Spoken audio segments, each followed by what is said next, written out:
All right, welcome back. We'll now move to the next presentation from the Canadian Coalition for Nuclear Responsibility and Prole Inc., as outlined in CMDs 24H.67 and 24H3.67A. I understand that Gordon Edwards will be presenting, and that will be remote. And so I would just ask you to proceed, sir. Thank you very much, President Tremblay. Can you hear me? Yes, you're coming in very well. Thank you. Oh, thank you very much. Well, Gordon Edwards for the record, and thank you, Mr. President and Commissioners. This presentation from the Canadian Coalition for Nuclear Responsibility is based on work done by myself and my colleague, Dr. Sunil Najawan. Our conclusion is that BWRX is not only an incomplete design, but an immature one. We urge the CNSC not to grant a construction license because we are convinced that it is premature and wrong to do so based on safety considerations alone. We believe the eagerness of OPG and CNSC staff to proceed with construction before the design is finalized is based on political, technological, and marketing considerations while offering professional and financial benefits, but that eagerness is not based on safety considerations. We urge the CNSC to adhere to its legislated mandate, which is solely to protect the health and safety of Canadians and the environment, and not to be distracted by such extraneous commercial or financial or professional interests. When OPG chose the BWRX design in 2018-2019, the nuclear industry worldwide had just experienced a 25-year period of stagnation. During that time, nuclear power's contribution to world energy consumption declined from 17% to less than 10% of electricity use, or from over 3% to less than 2% of total energy use. In that same year, 2019, the American Society of Mechanical Engineers, ASME, reported, quote, "The International Atomic Energy Agency, looking ahead to 2050, sees the most optimistic global electricity market share for nuclear as only about 5%, down from 10% today," end of quote. In addition, it was foreseen that in North America and Europe, nuclear power might even suffer a total market failure. That's only 5 years ago. From 2010 to 2020, while nuclear power growth was stagnant, renewable energy was growing at a galloping rate, ranging from 13% per annum to 24% per annum, while unit costs were decreasing year by year at an equally impressive rate. In that same period, electrical storage was growing even more rapidly and prices were falling at an even faster rate. In 2023, the well-respected Wall Street firm of Lazard published figures showing that the most expensive renewable energy options with storage were cheaper than the least expensive nuclear options. At COP28 that same year, the nations of the world pledged to triple renewable energy and double energy efficiency by 2030, while a smaller group of nations, including Canada, promoted the idea of tripling nuclear energy by 2050. That's 20 years later than the renewable target. Contrary to what was said this morning, this ambitious nuclear goal was not endorsed by the COP28 conference.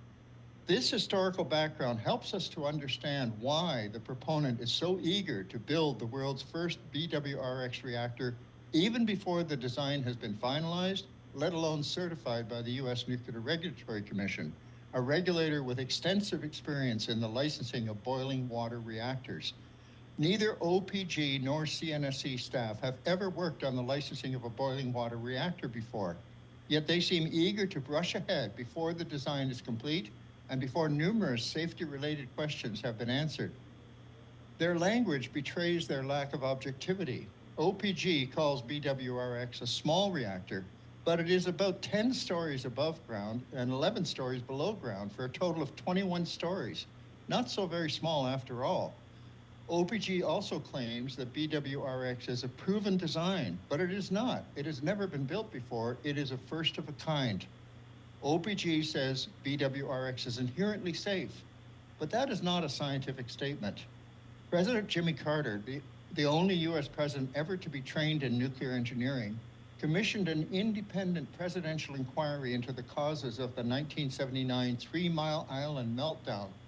That presidential report stated that the principal cause of the TMI disaster was the false belief among both workers and regulators that nuclear is inherently safe, whereas in reality, it is inherently dangerous and must be regarded as such if we are to avoid a repetition of such disasters.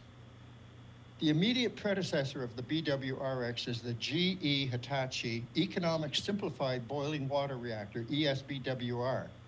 It was never built, even though it was certified by the US NRC in 2011, the same year that 3 boiling water reactors melted down at Fukushima Daiichi in Japan.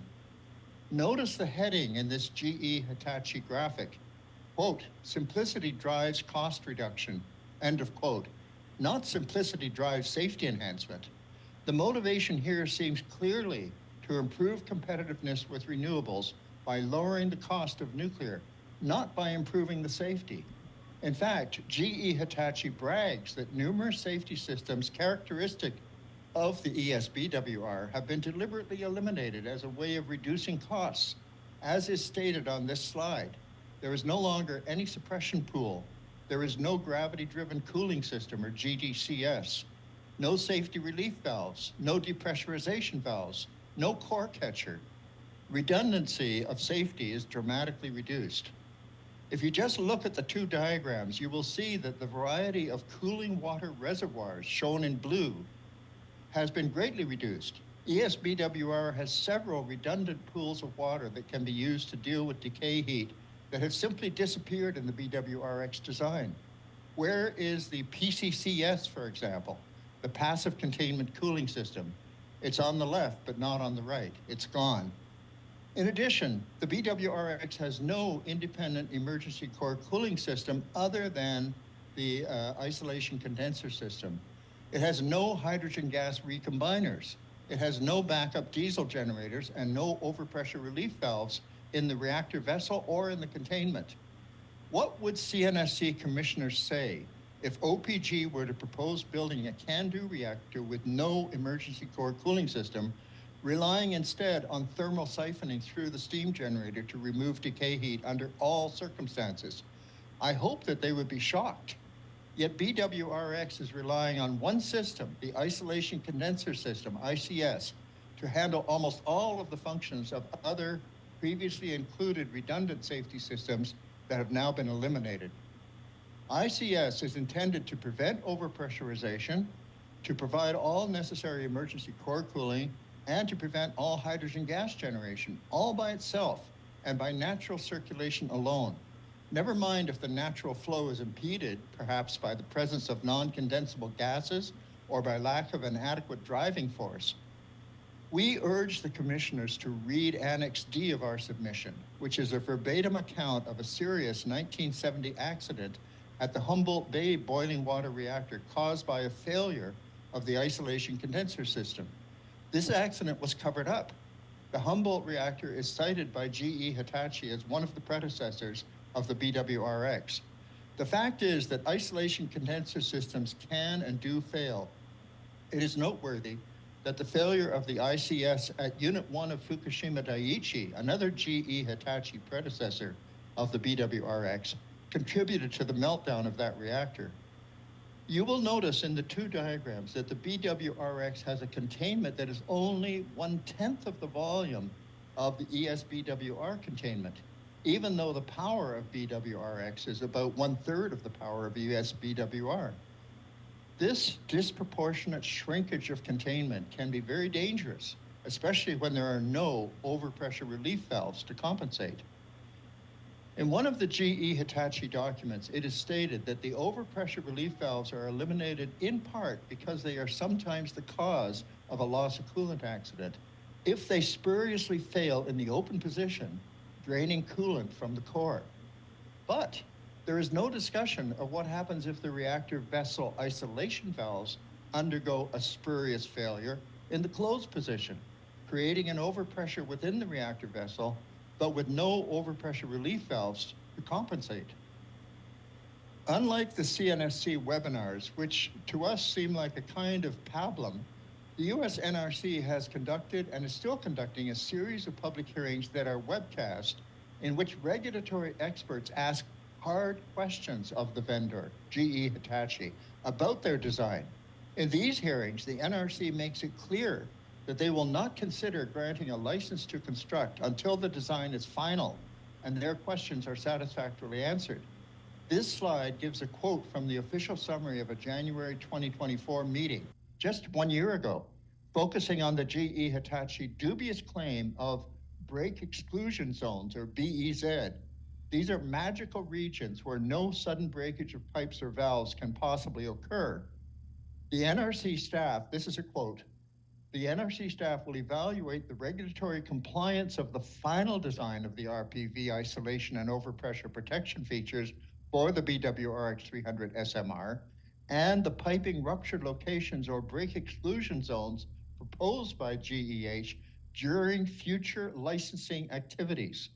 So they're not going to license this thing until the final design is there and these safety features have been thoroughly discussed. In part one of these CNSC hearings, CNSC staff admitted on the record that staff is unfamiliar with the BEZ concept, even though it is at the heart of the GE Hitachi safety case. Annexes B and C of the CCNR submission are verbatim reproductions of the NRC's summary reports of two such NRC meetings questioning the safety design of the BWRX. CNSC staff participated in these meetings, but contributed very little. At the conclusion of another NRC meeting held just 6 months ago in July of 2024, following a discussion of hydrogen gas generation in the BWRX, one of the NRC experts stated, quote, "This is a piece of the puzzle. The puzzle's really got to be completed. So none of the pieces fit until you get it all put together and see what the picture is. So we're going to have continued discussions about the different accident analyses beyond design basis and that sort of thing." So what CCNR urges the commissioners is not to grant a construction license before the safety case has been subjected to much more rigorous scrutiny and before it is finalized. In particular, CNSC staff should be held to account by the commissioners and required to provide a detailed analytical justification on safety grounds why each one of the various safety systems that have been eliminated from the ESBWR, how that's justified to come up with a bargain basement BWRX design. Thank you very much. Thank you, Mr. Edwards. Let's move to questions.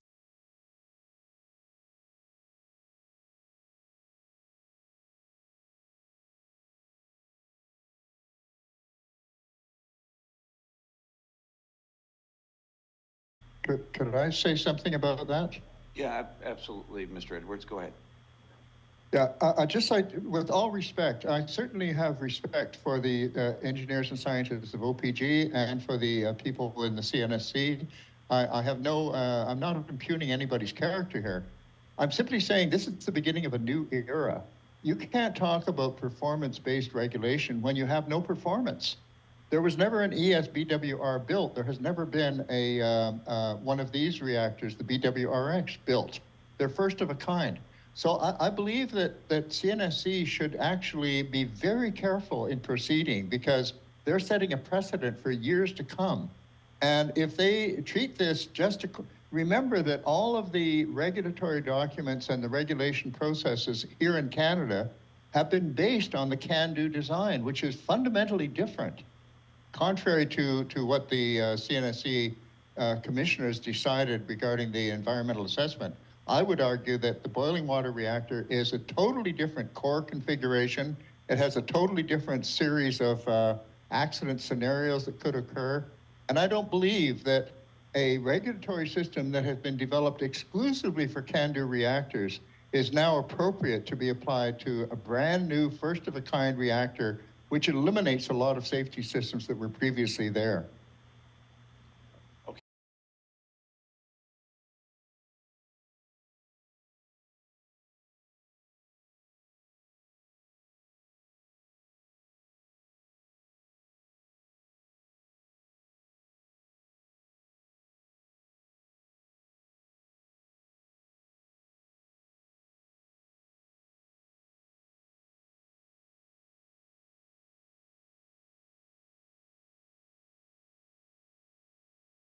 Dr. Edwards has his hand up, but if you'd like to provide a comment there as well too, please.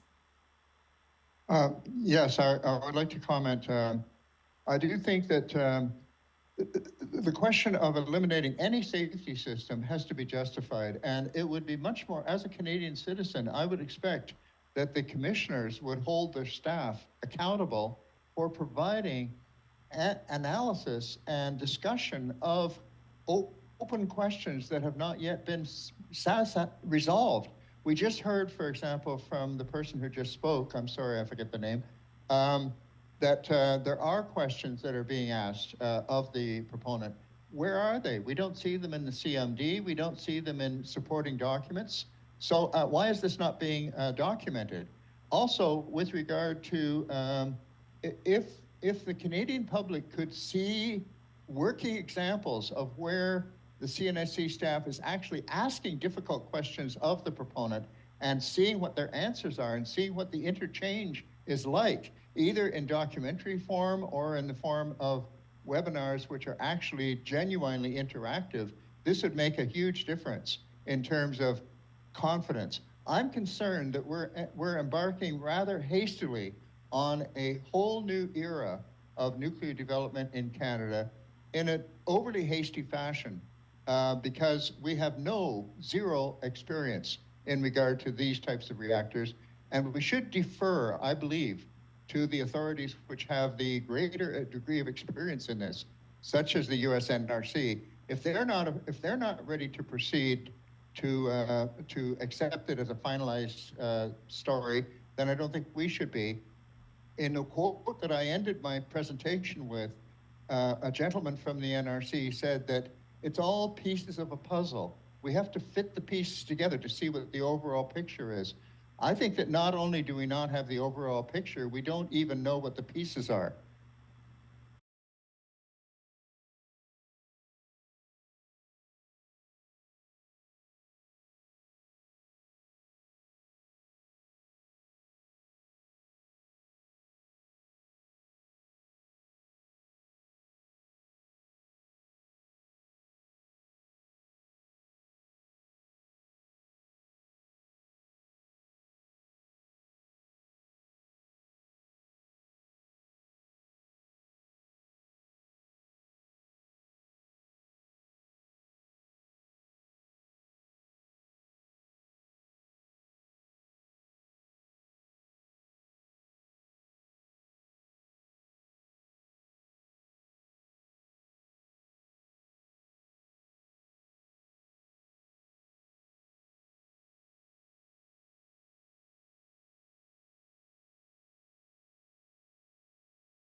I think Mr. Edwards has his hand up, so we'll let you comment on that further. Thank you.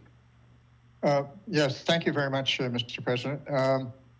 I would like to say that this idea of seeing what happens if this fails, what happens if that fails, of course, that's an iterative approach, which is very sensible and very prudent. But I haven't seen any analysis of what happens if the isolation condenser system simply fails. If the isolation condenser system simply fails, I think you're really up the creek without a paddle. Now, you do have valves that need to be opened for the isolation condenser system to work. And let's not forget that the 3 Mile Island meltdown was caused entirely by valves, by the failure of valves to either close or open. So I think that valves are essential to be taking a look at. And the duplication of, in the case of the isolation condenser system, for example, in the old days, in the can-do analysis, we used to have single failures and dual failures. A dual failure, for example, an accident, a dual failure accident, that was considered a design basis accident. And that could be a failure of regular cooling plus a failure of emergency cooling. That's a dual failure accident. I think that if that kind of analysis were performed on the BWRX-300, you would begin to see why eliminating all of these other safety systems that were there before is not necessarily a wise thing to do. When they say, for example, the GE Hitachi people, when they say we have brake exclusion zones, that means that they are exonerating themselves from even considering sudden breaks in those regions. If a sudden break occurs, then they'll say, well, that's not our responsibility because that's a brake exclusion zone. It's not supposed to happen. They've also eliminated the core catcher, which means there's no circumstance at all, even if everything fails, where you're going to have a core meltdown. So they don't have a core catcher. It just seems to be imprudent to eliminate systems which are designed precisely when all of your expectations go wrong. One has to remember that every time there has been a major accident, the people involved in that accident, that is the workers and the managers and even the regulators, were astonished because they never thought it was possible.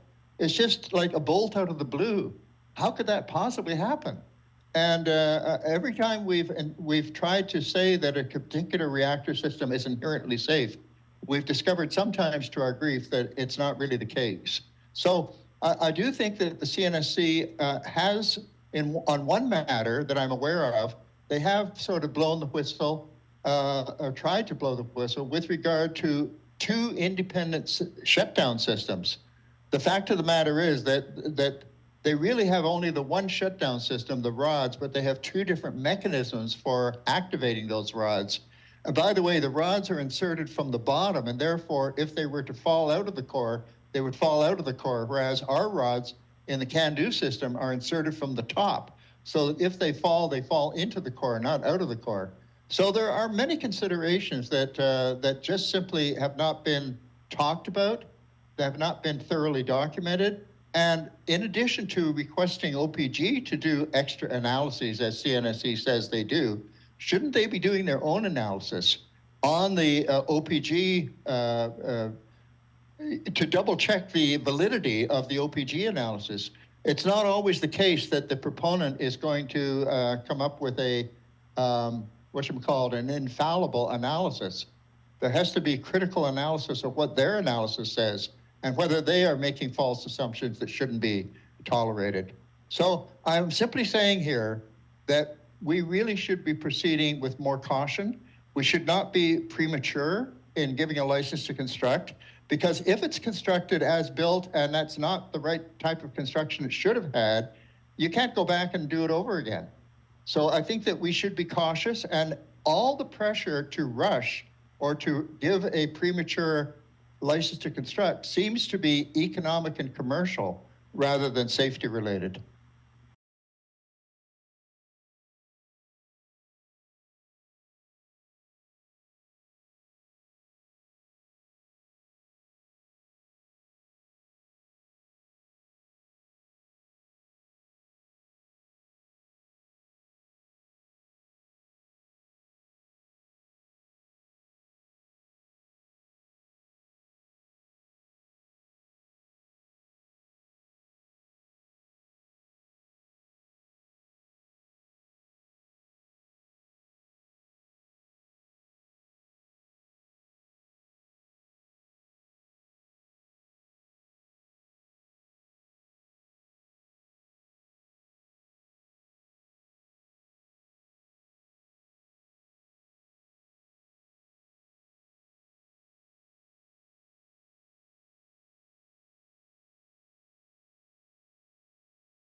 I just note that, Mr. Edwards, you've got your hand up. You've had it up for a little while. Would you like to comment on some of the testimonies been given?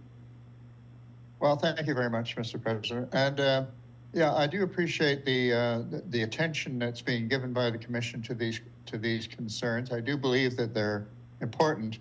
For example, I find it, as you well know, As far as I know, every case of a reactor partial meltdown has always included hydrogen gas explosions. And I find it hard to understand why they would eliminate hydrogen recombiners in this design when it's a relatively simple, straightforward thing to prevent the buildup of hydrogen gas to the point where you could have a very serious explosion.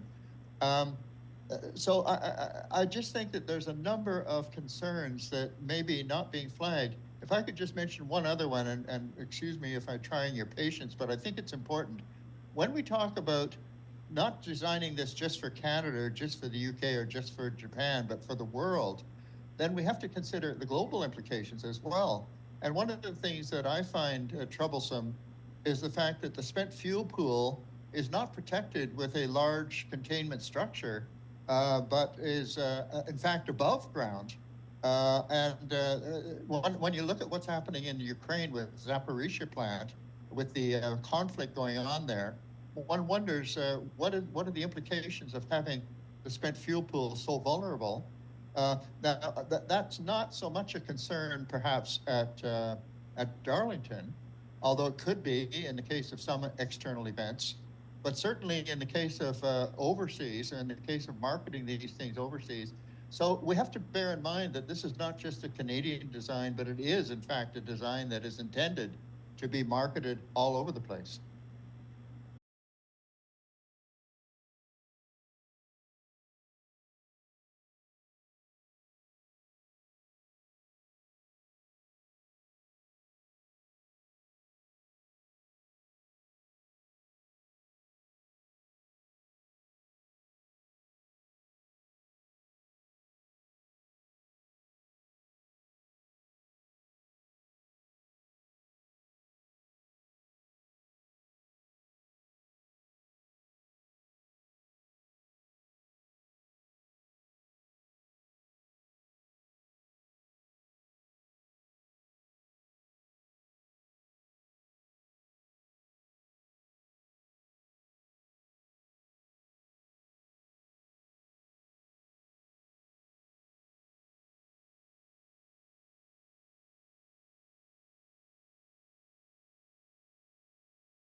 Thank you. Mr. Edwards, you've got your hand up. That concludes my questions for the time being. I'll let you reply, comment, and I'll give you the final word as well. Thank you. Thank you very much, Mr. President. I'm very glad to hear that CNSC staff agrees with me that these valves are of vital importance to the safety case, and that there are outstanding questions that haven't yet been fully resolved. One also has to bear in mind the question of being so tightly attached to the pressure vessel, the reactor pressure vessel, and talking about an expected lifetime of up to 80 years.